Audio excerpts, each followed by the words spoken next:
The Miami Hurricanes are the odds-on favorite to win the ACC championship this year, but the squad might say otherwise. You're talking ball with the ACC Squad. From Florida State to North Carolina, from Syracuse to Miami, and from NC State to California, it's the local experts of the Locked On Podcast Network bringing you scoops, breakdowns, and the most comprehensive preview of the upcoming ACC weekend. Hang on, it could get loud, it could get heated, and it will definitely be fun. Squad up, you're part of the ACC Squad. Football is so close to being back, so we bring you our ACC football preview here on the Squad. This episode is brought to you by Kalshi. For a limited time, download the Kalshi app and use code LOCKEDON to get $10 when you trade $10. We'll have a bold prediction, each of us, on this episode. We'll talk about the biggest regular season matchup that could decide which teams play for that ACC championship, how many ACC teams will, or at least could, get into the college football playoff this year. But we're going to start with which two teams are going to play for the conference championship this year. I am Alex Dono from Locked On Canes, joined by Isaac Shade from Locked On Tar Heels, Jarvis Davis, Locked On Georgia Tech, Grayson Boone and Kenton Gibbs from Locked On Wolfpack, JJ Jackson from Locked On Blue Devils, the reigning ACC champion down there, I might add. But Isaac, I'll let you buy the first round on this one. Come first Saturday in December, which two teams are going to be booking their tickets to Charlotte? I told you this earlier, Dono. Boston College and Stanford. It's clear and obvious. And all right, gentlemen, we're done here. So unserious right now. So unserious. Gosh, no, it's funny. As we were preparing for this, I was thinking back to last year when I think I said that Louisville was my dark horse to take this thing. And, they did okay. They kind of let us down. Ultimately, though, Dono, I got to go with your Canes. I push back if you agree. I think this is going to be a better Miami team. I know we got to do some replacing on the ends on the defensive side with Misters Bain and Mesidor. But I got to go there, and I'm going to go back with Louisville again. I think Isaac Brown, it just makes sense to me. So give me some Miami, give me some Louisville. We'll see what happens. I think for me, I have to go. I agree with you on that one with the Miami piece, but I think SMU might be in there because I'm real big on experience at quarterback. Kevin Jennings, I feel like you get a little shade, or people just don't think about him when you're talking about the top quarterback in this conference. So obviously you're going to talk about Darian Mensah. We understand what he was able to bring to the table. He won an ACC championship last year, so it makes sense for Miami to be in that conversation for the championship game. But I really feel like SMU kind of gets forgotten about. I know their recruiting class wasn't all that great, but I feel like that's a team that you have to consider, being that they look pretty well since they come into this conference, since they paid their way to come through their door. And I think it's a team that shouldn't be forgotten about. At some point in time, the reality is Miami has to do it, right? Like they just have to eventually. This is the year that they finally I think this is the year that they finally get it done. Now, who they're getting it done against is the $1 million question, and I hope to provide something more than a $5 answer here. My belief in this thing is SMU does have a fantastic quarterback. The problem is he always comes up with these very, where did this injury come from type of thing. Like, this young man got hurt because somebody opened the door when he was on the other side of it. That is an actual factoid about why I blame the door. Here's the thing. I blame a lack of athleticism. I'm sorry. You might have closed the message on him.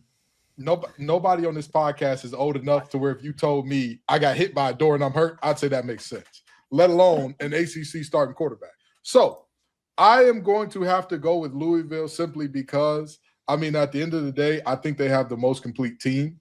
I think that, obviously the quarterback part of it is major, but Isaac Brown is who he is. You have Brom, as much as we call him a quarterback whisperer, when's the last time he missed on the receiver out of the portal? He just does it every time. Every year we're like, who are their receivers going to be? And somehow they end up with a bunch of guys who make big-time plays. Cleb Lubin and company coming off the edge. I think they're really high level there. I just think that this Louisville team has what it takes. We've seen them take Jack Plummer. to an ACC championship. We've seen Brown do that. I think he can surely do it with Keen Holmes. Yeah, look, guys, this time last year, I wasn't saying that Duke football was going to win the ACC championship, and shame on me for doing that. I should have had faith in what Darian Mensah was going to be able to do for that Duke team, claiming the title over Virginia. Darian Mensah now plays for Miami. I think he's going to be in the exact same position, getting the opportunity to play for that ACC crown. This time last year, I actually picked Clemson over Miami to win the conference championship, and I'm tempted. I'm going to do the same thing. I'm going to put the same two teams in that title. Give me Miami knocking off Clemson this time. But I think Dabo bounces back this year. I like the wide receivers and TJ Moore and Wesco Jr. for Clemson. I know Vizina's a little bit of a question mark there at quarterback, but not going to pick Duke to defend their title and come out on top once again. However, I do think that Mr. Darian Mensah, and let's not forget Mr. Cooper Barkay, get the opportunity to defend that ACC title coming out on top again. Unfortunately, I'm going to be a bit of an echo chamber myself. I think it's Miami versus the field ultimately. And I think I am pretty high on Louisville, a lot more high than I think I have been the last couple of weeks. I'm really starting to buy into this Louisville roster. They have a lot of money out there. They seem to do pretty well in the portal every offseason, and I think Jeff Brom's going to have the boys ready to go. I think SMU's interesting. I think they can certainly make it if they get some breaks in their direction. JJ, you mentioned Clemson. I think Clemson is fascinating this year because I think we're still within like the striking distance of, well, Clemson's kind of still Clemson at points of time. What are we going to get from Clemson this year? I don't quite have the answer for that right now, but I think if I had to choose today, I'm going to have to go Miami and Louisville.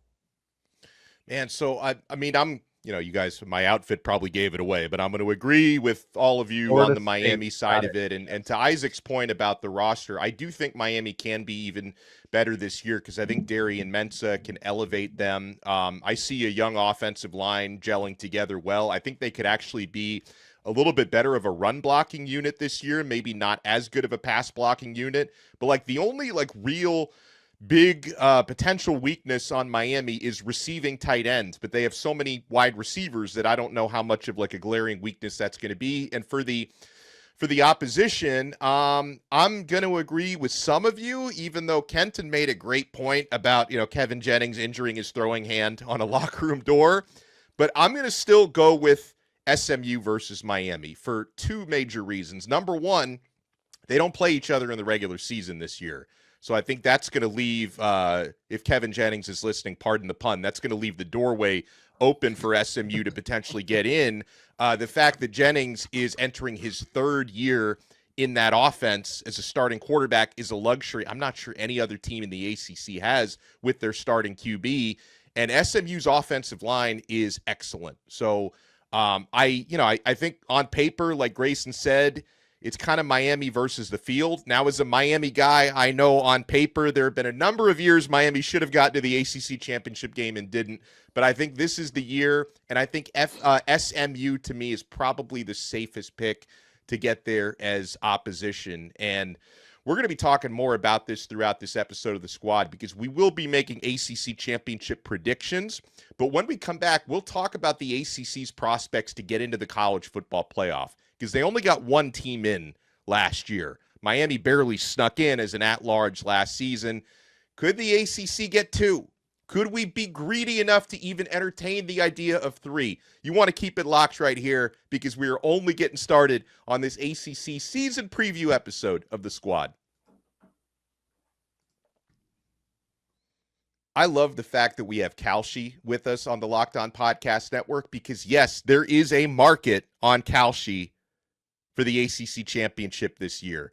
Folks, Kalshi is one of the best things that's ever happened to markets and to sports. I'm having so much fun on this app, my friends, because before the season even kicks off, everybody's making predictions. Who wins the division? Who makes the playoffs? Who's lifting that trophy at season's end? Well, on Kalshi, America's #1 prediction platform, you can trade those predictions in a live market. So I'm looking at the market right now for the ACC championship. Miami at 57%, SMU at 12%, Louisville at 8%. So pretty much in line with our picks. Clemson at 7%.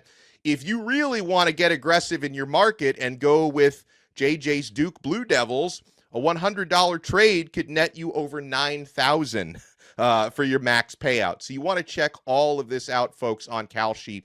And what really makes Kalshi special, my friends, is that you're trading against peers in a live market, meaning there's no house. And as the probability changes, you can buy in and out of your position, trade the draft pick, the game, and more on Kalshi. Download the Kalshi app and use code LOCKEDON to get $10 when you trade $10. Kalshi, Kalshi. Trade on anything.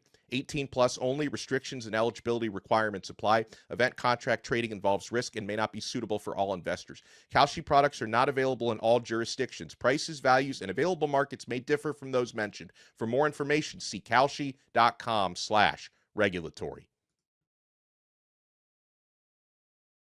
Thank you so much for making this episode of the Locked On ACC Squad your first listen as we preview the upcoming football season. Alex Dono from Locked On Canes, Isaac Shade from Locked On Tar Heels, Grayson Boone and Kenton Gibbs from Locked On Wolfpack, Jarvis Davis from Locked On Georgia Tech, JJ Jackson from Locked On Blue Devils. All right, so JJ, I'll let you buy the first round on this one. So 2 years now of the 12-team CFP. The first year, the ACC did get in a pair with Clemson and SMU, neither of which went very far. Last year just won with Miami getting in. The ACC champs didn't get in last year. So what are you thinking for this year, JJ? How many teams could realistically get into the college football playoff from this much maligned ACC this year?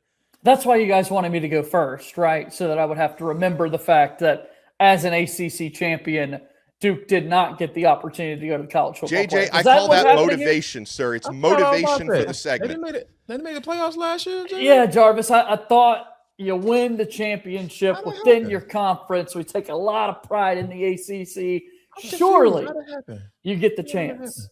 But look, all jokes aside, I think that this will be two teams possibly making it to that college football playoff. Miami's destined to be in a spot like that. And then I think the ACC is going to do enough this year and play well enough down the stretch with more of these conference games, big-time showdowns, and non-conference play for a lot of these teams, that whether it be a Clemson or an SMU or a Louisville, whoever is there on the outside looking in beyond Miami at the top, I think they've got a right to be there. I want to be greedy and say 3, but I just think there are way too many other outstanding teams in the sport that don't play in the ACC that I don't feel comfortable going there. But never forget, Duke football won the ACC, did not make the college football playoff, fellas. I will say this. There's a certain school down south, not in Florida, in the state of Georgia. We ain't talk about that school of 316. Talk about this school right here on the flats down here in Atlanta. They got 2 SEC schools on their schedule.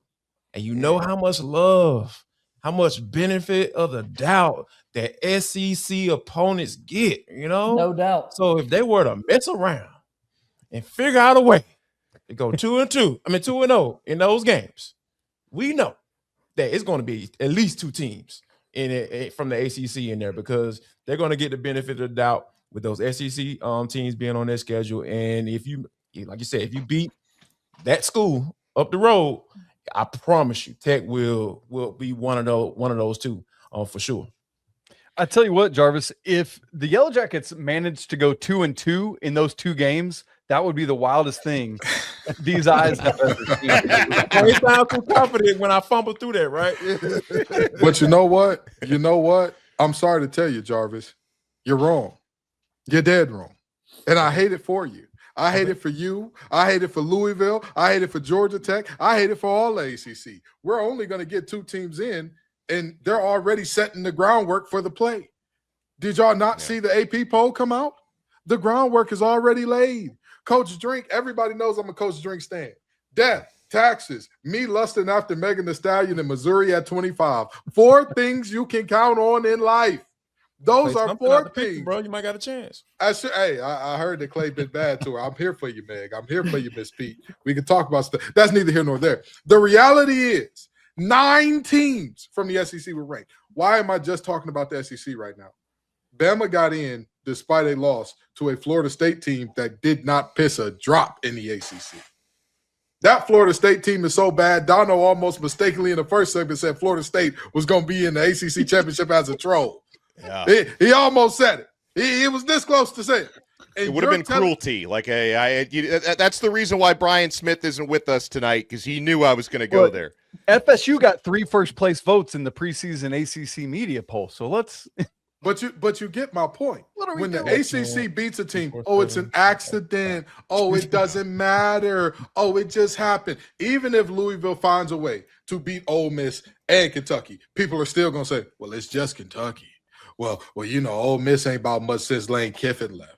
Even if Georgia Tech finds a way to do it, well, you know, we're not sure about Gunnar Stockton. We've never been sure about him. Well, you know, listen, I would like to believe you, Jarvis. I would like to believe you. But the reality of this thing is simple. It's always going to be an excuse when it comes to the beloved boys of the SEC. They're just special little boys and girls, and all of their wins means that they're so much better than us, and all their losses means it's a good loss because they wouldn't have lost that game. They didn't have to play the 5 hypothetical games leading up to that game. So really they played 6 games, but they won 5 because the 5 hypotheticals, which means that the loss really evens out. I'm telling you right now, the ACC is going to get 2. But they're going to keep getting 2 until we get our propagandists on the air, on ESPN, talking spicy about the SEC like Feinbaum is willing to do about us. Okay? They ain't been to a national championship in 3 years. Dono was there with that terrible-looking Cane shirt on in Hard Rock Beautiful Stadium. Shirt. What are we doing here? It's a terrible shirt, Dono. We love you, but it's a terrible shirt. He was there in Hard Rock Stadium watching his boys play. What SEC team could say I was there watching my boys play in 2026, in 2025, in 2024? Who could say it? And yet it just means more still with 9 damn teams ranked. Clemson. Nice dad shirt, Dono. I'm with you, man. It's a nice dad Thank shirt. you, Jarvis. Clemson. Jarvis has some fashion sense. Yes. For the first time since 2011, the Clemson Tigers are not ranked in the AP Top 25 preseason. As I sit here looking at their schedule, they go to LSU to start the season, preseason number 11. If they could pull off that win, they host Miami, and outside of that, there's a very winnable schedule sitting in front of these Clemson Tigers. And I feel like because Dabo won't take any transfers ever, and everybody's but it's like Clemson has been one of the teams in the ACC because of being so great for the past decade and a half that I feel like they're the one team that might get a little bit of the benefit of the doubt from the ACC here and there. And maybe y'all push back on that. And if so, fine. But that's a team. They do play a team on November 14th that I feel. Yeah, I know. And that's what I'm saying. Like, it's not written in stone, obviously. Solid team. But it feels like a manageable schedule if Clemson's got any sort of life figured out in them. And so that's a team outside of, I feel like the majority of us talked about Miami, SMU, Louisville as the 3 potentials. I'm just saying I could see a world if Clemson could do something in Baton Rouge on September 5th, where there might be a world where they're sliding in. Here's the deal. I think the only is a very specific way that the ACC gets 3. Miami has to beat Notre Dame, but they have to lose the ACC championship game. Not only does Miami have to beat Notre Dame but lose the conference championship game, one of the ACC teams that's playing 2 SEC teams has to not just win. They got to dominate one of those games.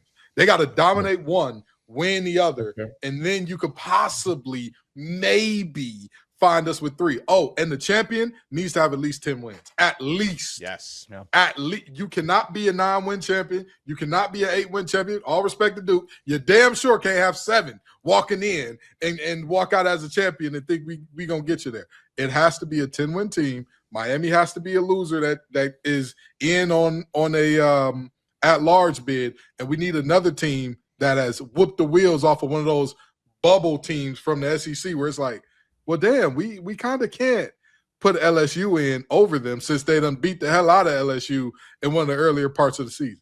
And that's the problem, is to get a third team, like that team in that scenario won't have been in the ACC championship game, which means they've lost enough games along the way to not be in that game, which means they're not going to get the benefit of the doubt, which means we're not going to get 3 teams, which means we're only going to get 2 teams. I mean, I hear you. But again, if you dominate that last game, and if South Carolina has a pulse, if Beamer ain't fired, if he ain't pretending to be a head coach for Halloween like Mike Norvell will be very shortly coming up here, you have a chance where you dominate the hell out of them and you beat LSU, you're going to get that benefit of the doubt. You're going to get, even if Clemson does not end up in the ACC championship because they have multiple games they fumbled, like you said, Isaac, they're the team that will get the benefit of the doubt. Again, the path is not wide. It is a very narrow, very, very narrow straight that we got to toe. But if you can make it happen, we just need Dono's boys to throw a few games. You know what I mean? Miami's been known to do that under Cristobal. Just find one to lose here and there. So we just need it. We need that to happen as well. KG, you know what's funny about what you just said? Clemson plays at Florida State on Halloween. Let's go. Ooh, that could get spooky. Things get spooky every day in October. Ashton Daniels takes down. Oh gosh. Oof. Well, the other thing, like one of the reasons why the ACC gets so spooky is, Jim Phillips, the commish, like he wants to own Friday nights. Like that's the big thing, the Friday night initiative. And on those short weeks, night games, like weird stuff happens, fellas. I mean, Florida State losing to Virginia, Miami losing to Louisville was on a Friday night. Expect the unexpected. But, Grayson, have you made your pick yet? I have not, but I'm basically an echo chamber yet again. This feels like a situation where if you're looking at CFP, it's probably going to be Miami and then somebody else. I mean, using Isaac's math and Kenton's hypotheticals, I don't see a world where you can get 3 in from the ACC, but 2, it feels the most likely. But to be honest, I wouldn't be shocked if it's just 1 again. It might just wish be that Miami. evil on us, Ricky Bobby. Don't you? I'm not trying to, but I wouldn't be shocked to say the absolute least. I mean, Grayson, what about the flip of that? Is there a world where we nearly don't get anybody in like last year almost happened? Can't do that anymore. The conference champ is guaranteed. That's right. Yep, you're right. Yeah. No, I don't see that actually. No, if it's going to be 1, I would presumably say Miami, and if it's going to be 2, it's going to be Miami and somebody. Yeah, I mean, I'll echo Grayson's sentiments. I think it would take, what do they call an act of God? Force majeure to get more than 2 teams into the CFP. I do, and I also agree, and I hate to put this out there, that I feel like there's almost the same chance of getting 1 in as there are 2. I lean to 2, though, because I think the mid-fest that was the ACC last year, like statistically, it would just be so hard to duplicate that, where you had like a 5-way tie of teams tied for second in the conference, and the team that was first in the conference was a Virginia team that punched way above their weight, and everybody knew, including the committee, that that was not a real viable playoff team. So I just think the odds of having as mediocre of a season throughout, like, don't get me wrong, there's going to be some mediocre and some bad teams in the ACC. I just think it's going to be top-heavy enough this year that you're probably going to get 2 teams in. So I think I'm with Grayson on that one. We're going to make one. Fun. Oh. Go ahead. As much as we talk about Virginia and what they were not last year, that is a Virginia team that if New Year's Six Bowls were still a thing, there would have been the SEC team in a New Year's Six Bowl last year. So I'm just saying they might have punched above their weight class, but damn it, they punched all the way. Every punch they had in that bag, they got it off before they ended their season. So I'm just saying, 11 wins. I think that's worthy of a conversation. Yeah. Well, and the other point that you made, Kenton, with the deck is always stacked against the ACC, and I guess you could say against the Big 12 as well, because the SEC, I mean, they play 9 conference games now. Mizzou might go 0-9 in the SEC, but they'll be ranked number 25 the entire season. Yeah. So everyone could stack up those ranked wins. I mean, they did it with Tennessee last year as well. Tennessee's ranked 21. The Big Ten is very top heavy with great teams. So it's just going to be tough, I think, for the ACC to get more than 2 in there. But we'll each have a bold prediction when we come back. Plus, want to talk about the matchup, the most pivotal regular season matchup in the ACC that could decide how that conference championship Saturday plays out. You want to keep it locked right here. We're not done yet on this preseason Locked On ACC Squad.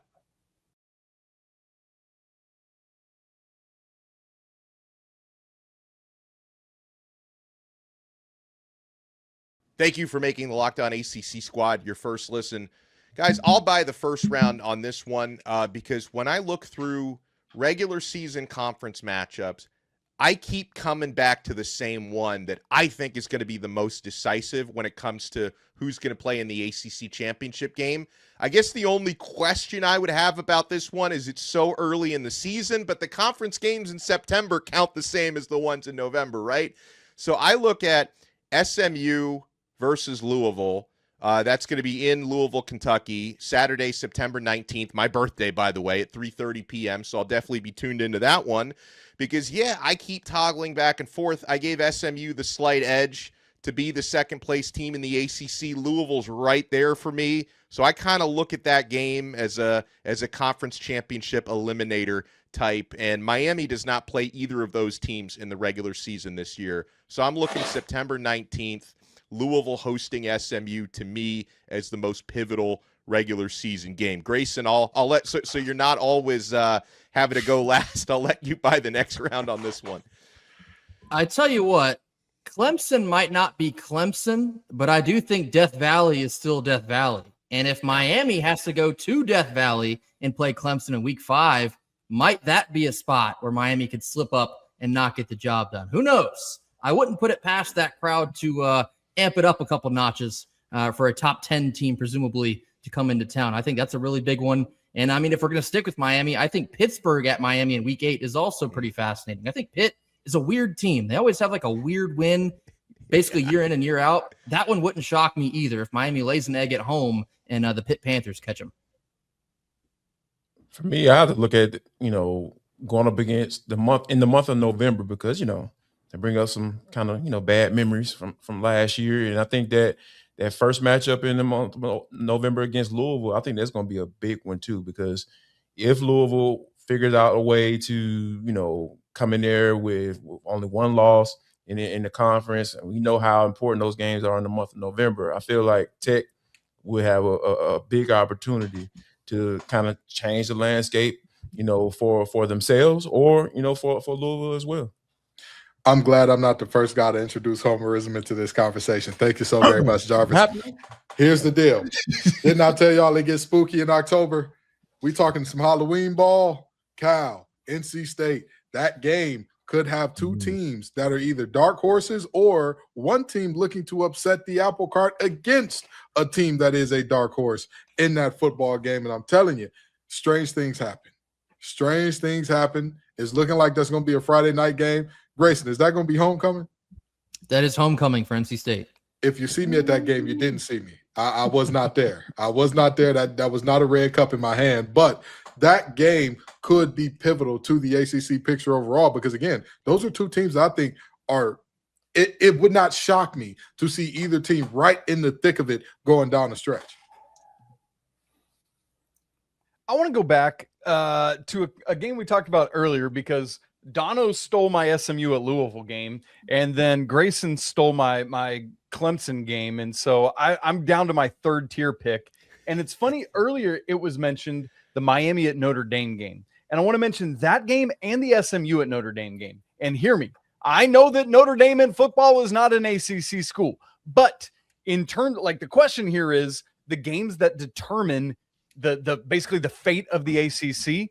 I think those two games are going to help us unpack how many teams we ultimately get into the playoff. I think like for SMU at Notre Dame on Saturday, November 21st, then they got to go out to Stanford the next week. Those back-to-back games leading into a potential ACC championship game, like that's huge for the Mustangs going cross country to see what they can do. So I think those two Notre Dame games, hosting SMU and then hosting Miami in November, those games are huge in my opinion.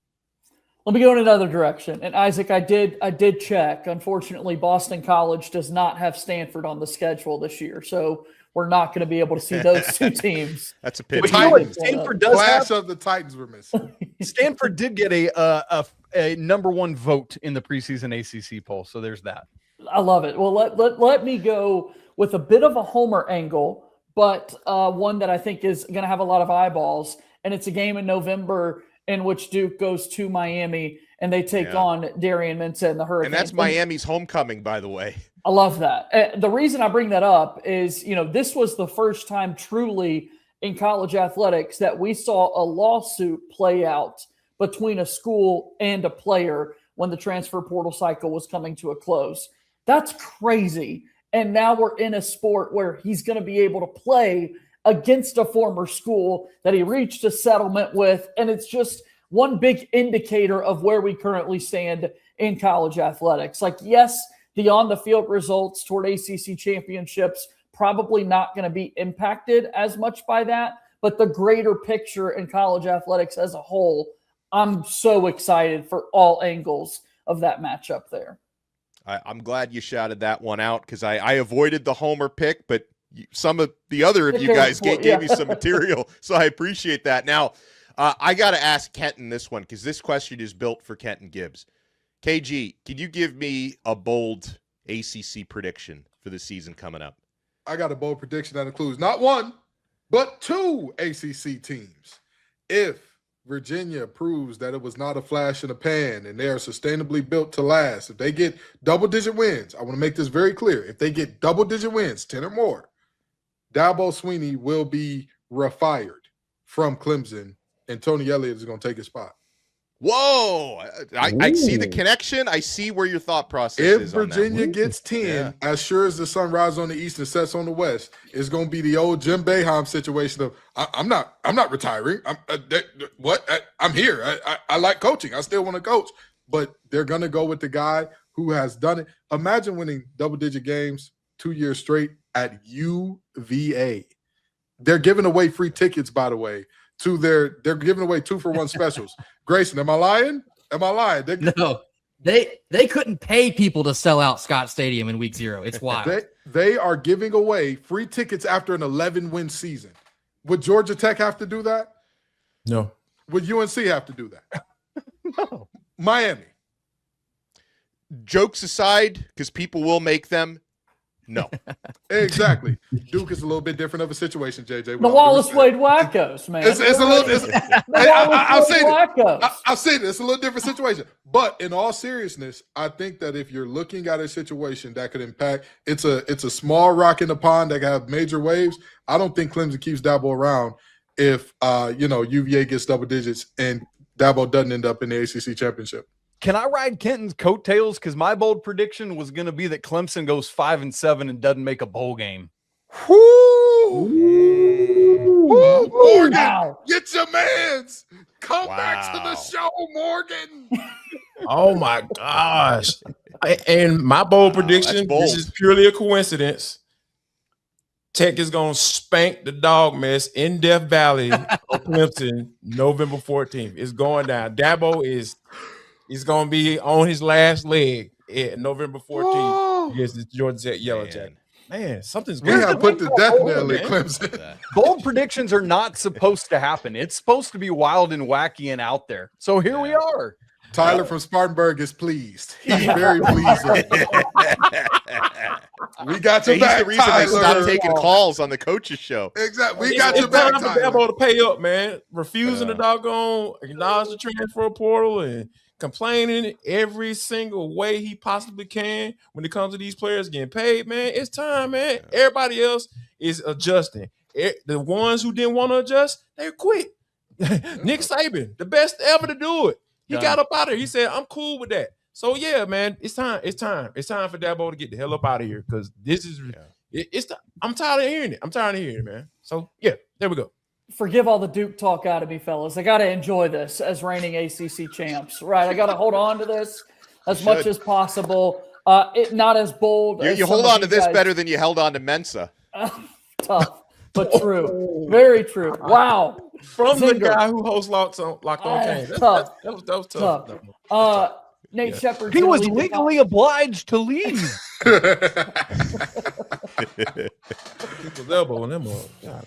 Nate Shepard leads the conference in rushing yards. It is a crying shame he's not on the preseason Doak Walker watch list. What are we doing? Is it because Mensah's not there? I mean, this is clearly a team that's going to hand the football off to 20, a freshman All-American, over 1,100 yards a year ago. It's going to be Shepard for Duke football this season. I think he's incredible. And I'm backing my guy for sure. I actually had one bold take, but if we're going to stick on the topic of Clemson, I'm going to cheat and have two bold takes. My Clemson take is that they lose week 1 at LSU, and then they win 11 straight, and they go to the CFP. Ooh, that's all right. That's bold. Spicy. Okay, my actual hot take was Isaac Brown is going to win the Doak Walker. I don't think people are talking enough about Isaac Brown at Louisville. His speed, his pure speed is not something that grows on trees, and you really don't see it that often. His speed reminds me of like DeAnthony Thomas of Oregon way back when. That was like 2012. It is unnatural type of speed. And I think if they feed Isaac Brown the way that they should have last year, I think he's going to take home the Doak Walker. Yeah, I'll stick on Isaac Brown. I don't think Lincoln Kyle's going to do anything to get them to the ACC championship. Feed one. Yeah, that's right. Well, and sticking on that, because I will shout out Isaac Brown and a couple of others, because my bold prediction for the first time since 2016, so this would be breaking a decade-long drought, the ACC is going to have the Heisman Trophy winner. Because I think, and Isaac Brown, I think can get in that mix. Now, I will, because I've been easing on the homer takes until now, because I think Darian Mensah is going to have a very real shot. Now, I guess there could be a scenario where like Malachi Toney could take a little of his shine away being in the same offense. But I feel that if Mensah has a great start to the year, I think Miami would put their like promotional engine behind Mensah for Heisman the way that they did for Cam Ward a couple of years ago. Obviously not to the ultimate success, but they did get him to they helped him get to the Heisman ceremony.